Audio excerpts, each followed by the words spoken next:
सोमवार को झारखंड के चुनावी दौरे पर रहे पीएम मोदी चाईबासा की रैली में इंडिया अलायंस पर साधा निशाना, कहा जेएमएम और कांग्रेस के नेता बना रहे घुसपैठियों के फर्जी दस्तावेज, झारखंड की डेमोग्राफी बदलने का लगाया आरोप।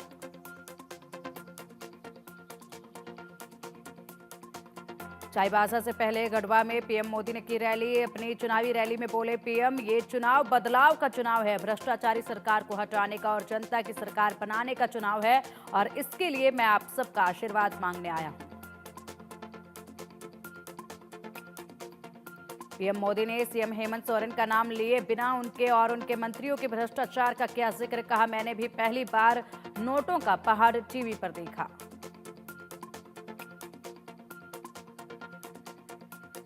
पीएम मोदी ने कहा कुछ लोग कहते थे कि हमारी छाती पर झारखंड बनेगा, उनकी छाती पर तो झारखंड बन गया, लेकिन झारखंड के कुछ नेता उनकी गोदी में जाकर बैठ गए। पीएम का इशारा लालू प्रसाद यादव और हेमंत सोरेन पर था। परिवारवाद का जिक्र करते हुए पीएम मोदी ने कहा जेएमएम, राजद और कांग्रेस तीनों ही पार्टियां घोर परिवारवादी हैं। ये चाहती हैं कि सत्ता की चाबी हमारे परिवार के हाथ में ही रहे।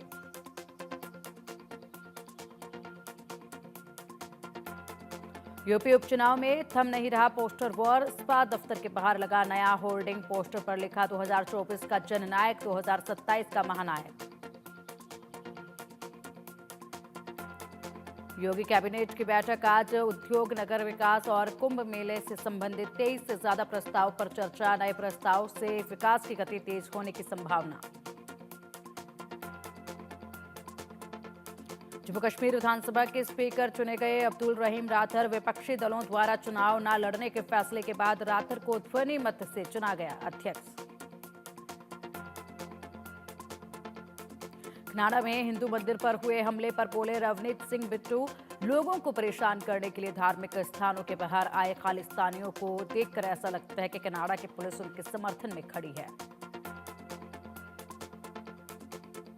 लाडली बहना योजना इतनी सुपरहिट हो गई है कि उनके विपक्ष की हवा तंग हो गई। विपक्ष इतना डरा हुआ है कि उनके पैरों तले जमीन खिसक गई। महाराष्ट्र के मुख्यमंत्री एकनाथ शिंदे का बयान। झारखंड चुनाव के लिए भाजपा कार्यकर्ता, उम्मीदवार और तमाम जिलाध्यक्ष मैदान में उतर गए। ये चुनाव किसी व्यक्ति को विधायक बनाने का नहीं, बल्कि झारखंड को बचाने का चुनाव है, केंद्रीय मंत्री शिवराज सिंह का बयान।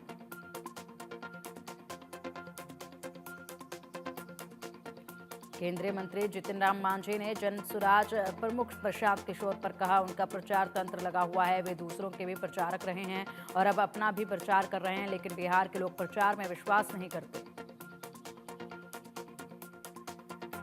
वक्फ संशोधन विधेयक पर संसद की संयुक्त समिति के अध्यक्ष जगदम्बिका पाल की अध्यक्षता में कल हुई बैठक से पहले टीडीपी नेता नवाब जान का बड़ा बयान, कहा वो मुसलमानों को नुकसान पहुंचाने वाले विधेयक को लागू नहीं होने देंगे। एमयूजीए स्कैम केस में कर्नाटक सीएम सिद्धरमैया की बड़ी मुश्किलें। लोकायुक्त ने जारी किया समन, 6 नवंबर को पूछताछ के लिए बुलाया। Kolkata rape and murder case में आरोपी संजय रॉय के खिलाफ आरोप तय। संजय रॉय ने बंगाल सरकार पर लगाया फंसाने का आरोप। 11 नवंबर से शुरू होगी मामले में सुनवाई। आगरा में सेना का प्लेन क्रैश, आग लगने के बाद खेत में गिरा MiG-29 लड़ाकू विमान। दोनों पायलट ने कूदकर बचाई जान। पंजाब के आदमपुर से भरी थी उड़ान। दिल्ली में हवा की गुणवत्ता हुई बेहद खराब। अक्षरधाम मंदिर के पास रोजाना सुबह धुंध की परत देखी जा रही है। मुंबई में भी हवा की क्वालिटी हुई खराब। प्रदूषण से छाई धुंध और दिन में रात जैसा दिखने लगा नजारा। पश्चिम बंगाल के बीरभूम में भी छाई प्रदूषण की धुंध। रोज तड़के शहर में प्रदूषण की मार से लोग परेशान। जयपुर में भी हवा हुई जहरीली। केंद्रीय प्रदूषण नियंत्रण बोर्ड की माने तो राजधानी के कुछ इलाकों में छाई है धुंध की पतली परत। AQI 252 पर। मुंबई की हवा हुई जहरीली। वायु प्रदूषण के कारण मुंबई के कुछ हिस्सों में छाई धुंध की मोटी परत। बांद्रा वर्ली से लिंक पर प्रदूषण की धुंध से लोगों को सांस लेने में हो रही दिक्कत। कनाडा में हिंदू मंदिर पर खालिस्तानियों का हमला। हिंदू श्रद्धालुओं से खालिस्तानी प्रदर्शनकारियों ने की मारपीट। मंदिर पर प्रदर्शन करने का विरोध करने पर की पिटाई।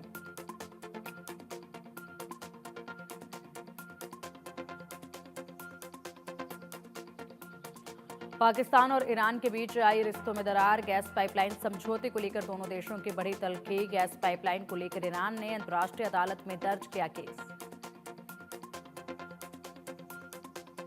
बांग्लादेश सरकार की चालाकी हुई। बेनकाब कपड़ा निर्यात में भारत को कर रहा था नजरअंदाज। भारत के बजाय मालदीव के रास्ते वैश्विक बाजार में भी भेज रहा था माल। इससे पहले भारत के रास्ते निर्यात करता रहा था बांग्लादेश।